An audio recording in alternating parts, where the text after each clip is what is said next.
We're also seeing a lot of whale accumulation. Check on-chain. The on-chain data shows that there's large XRP holders increasing their positions. Historically, in any crypto, in any stock really, accumulation has always, almost always preceded major moves. Now, this is what you have to understand about markets. Some people don't like to hear it. They want to protest about it. They want to protest about Nancy Pelosi and stuff like that. The insiders will always have an advantage on us. Always. It's just part of the game. They will always manipulate the market. They will always have an inside track of information. You think Nancy Pelosi is that good? She has information. You think all these other traders are that good? This is how the game is played. You can't cry about it. You can't get mad about it. You have to see it for what it is and try to take advantage of it. Watch where the big money's going. Watch what the whales are accumulating, because they already know something. They got the best people in the world. They got the best access to the best information. They know what they're doing.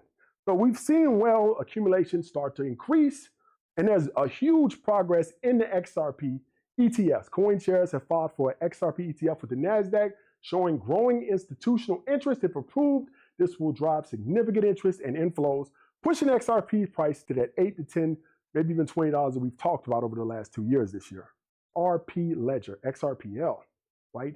And that was introduced in 2023. Now, let me say it again. It was introduced in 2003. So before that, XRP was only a value transfer thing. Now it's more like Ethereum. Now it's more like Solana. Now it's more like Cardano. It's a programmable blockchain. We could do DeFi. We could do smart contracts. We could write NFTs on there. We could do meme coins if we wanted to, and they're a lot cheaper. So as soon as we get out of this regulatory purgatory, that's when we're going to see that surge of developer activity. You got to remember, that lawsuit is holding everything down. Everything. Think about it. Put yourself in the mindset of a developer. Now, XRP is cheaper. It's been around longer. I can use it to develop this meme coin on it, but it may not be around because of that lawsuit. So I'm going to go with Solana. That's what I would do. I was a developer in the past for almost 15 years. That's what my background is. I would not choose XRP right now if I didn't know better. If I didn't understand financing as, I would just say, I'm not messing with that. I don't know if it's going to be around. SEC may cancel it. I'm going to go with Solana. I'm going to go with Ethereum. But once that lawsuit is clear, it's a brand new blockchain for people to develop on.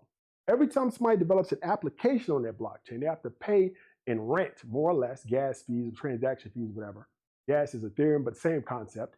To use that blockchain, they have to pay XRP. Like you building on somebody else's land, you have to pay them rent to use that land, like a mobile home park, right? You may buy a trailer, but you got to rent the land. So you never end up paying. It's even in real life, is that you buy a house, you still got to pay property tax. So you can build applications on top of it, but you got to pay tax to the XRP system. So you need to pay an XRP that increases the demand for XRP. Same thing with any other blockchain. But that hasn't started to happen yet because we're only 2 years in on that ledger. And two is that the lawsuit's holding everything down. It's going to be resolved in the next few months. We're going to see massive growth in XRP. So let's talk about this XRP ETF. Is that Polymarket has now an 81% chance that an XRP ETF will get approved over the next year. 81% chance. Now, there's a 50% chance it's going to happen in the next 6 months. I think it's 48%. Now, a lot of us saw what happened with the Bitcoin ETF. We saw what happened with the Ethereum ETF. A lot of naysayers of XRP says the ETFs did not affect those cryptos that much. Bitcoin was at 30,000. ETFs got approved. Bitcoin quickly went over the next 3 months to around 50, 60,000. Ethereum didn't have much impact, even though they were approved, I believe, in June of last year. We haven't seen a lot of impact with Ethereum. So XRP, which I said a year ago, would likely be the next ETF that would get approved. Solana is also another likely candidate. But people say, well, if those ETFs didn't affect the prices that much, how do you expect XRP to go to $8, $10, $20 because of their, how do you expect XRP to go to $5, $10, $15 because of their ETF? There's a big difference between Bitcoin. There's a big difference between Ethereum. Now, this is what many naysayers just can't understand about XRP. I still don't get it. I still don't understand what people don't get about XRP. Now, people look at XRP and they always say that XRP was stagnant for 5 to 6 years. They look at XRP and say all these other coins came out since XRP that can replace XRP's purpose. There's all these stable coins that came out that can replace XRP. But what they fail to realize is XRP was the only coin or token in history that was held down by the SEC. So that creates a different set of circumstances for XRP specifically that didn't exist with Bitcoin. It didn't exist with Ethereum. Now, when Bitcoin's ETF got approved, didn't validate Bitcoin. All they did is say, look, institutions are interested, and that makes Bitcoin have a higher level of validation, right? The government wasn't going after Bitcoin. When Ethereum got its ETF last year, it didn't validate Ethereum as being not illegal. It just said Ethereum institutions are now interested in Ethereum. Now, the XRP ETF does something completely different. It validates that XRP is not an illegal security. And people are going to say, didn't the lawsuit already say that? Yeah, it did. But the problem is that many people out there still don't have clarity on that because we haven't got to an ultimate resolution with XRP. There's no ultimate resolution yet. There is going to be one. We got a new SEC chair. We're still going to finish the last bit of this lawsuit, but there is no absolution yet. Oh, no, resolution, I should say. So the approval or any kind of movement on the ETF signals to the community or signals to the world that XRP is now one step closer to being free from all of that government oppression, I should. So that's going to cause XRP to skyrocket like we didn't see in Bitcoin, like we didn't see in Ethereum. It's going to cause that to happen. And that's because people do not understand XRP is under a different set of circumstances than any other crypto in the world. Every other crypto is free to produce and create value off its own utility, off its own hype, off its own use cases. P was not allowed to do that for years. And people cannot see that's an artificial barrier placed on XRP by the government that caused XRP to be down for many years. It wasn't because it wasn't a good coin or token. It wasn't because the team wasn't great. It wasn't because the technology's old. It was because of that artificial barrier by the government. That's it. And the ETF is a signal to the world that the government is moving forward on XRP in the greater crypto world. Now, XRP also has a purpose, is that it's almost biblical, but I don't want to get into it. Suffered for every other crypto's sins. Now, I'm not being blasphemous, but I'm just saying is that's basically how it is. XRP had to suffer for every other crypto's sins. All the meme coins, all the rug pulls, XRP went through the cruise with the government for years and spent millions of dollars so that the rest of the crypto market could move ahead. And a lot of people that invest in a lot of Solana, all these other coins, they need to respect XRP, respect Ripple Labs from what they went through all these years. They need to respect the company and also the asset, because without those assets and the company going through what they went through, none of this other stuff will be possible. So you have to respect what Ripple Labs and XRP has been, the resolution and what they've done for the crypto community. And now I need you guys to show a lot of 10-year friends. That's less than a year. Poly market now has an 81% chance that the XRP ETF will get approved by year's end. Because of this news, XRP rallied past 271. Where's it? Let's see what XRP right now is at 267, so a small retraction from that. It broke the key resistance of 2 by optimism surrounding the ETF acceptance by and discussions from the SEC. Analysts still believe that unresolved law could delay an ETF proposal or at least push it to the end of that 240 days. So a lot of analysts are saying that there's a 65% chance that it get approved by middle of this. Inflows will follow after the ETF.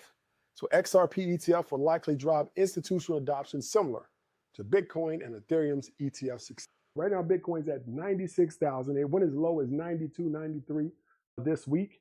A lot of people are seeing that Trump didn't do what he said he was going to do. So a lot of people are losing confidence, selling their position. So it's causing a lot of selling pressure on Bitcoin. So that's why we're seeing it drop down from the highs of 108 all the way down to almost 20% retraction down to 92. Strong support at 92, bounce back off 92. We're at 96 now. But yeah, we got strong support, I'm sorry, at around 93.5. So that's where it bounced off of the support line at 93.5. We're back to 96. But it is in I believe it's in a descending triangle. Let me see. I gotta use this. Touch screen. Yeah, it's a descending triangle, basically. Yeah, it's a descending triangle. So if something doesn't happen soon, we may reach down to 80s, 85. So something has to happen here, but I think it will, because we are seeing again, same thing with Bitcoin. We're seeing strong whale accumulation. We're seeing exchange outflows. That means that when people, exchange outflow is like, we talked about this last week, is if somebody wants to sell their cryptocurrency or even a stock, right? If somebody, and like I said before, some of you guys may not listen to Monday's episode, you can actually request stock certificates. I can call my brokerage. Robinhood used to do it. I don't know if they still do. You can say, I want my paper stock certificates. I don't want them digitally. And I think it's they have to send it to you. I think they do. Some of them will do it as a courtesy. They charge you for the service, but they'll do it as a courtesy, I believe. And you'll get paper stocks in the bank, in the mail. And they'll look like a big check, and they'll have the stock on it or whatever. Some people do this and give it to their kids in a frame. I did this for my kids. I bought each one of my kids one Roblox stock.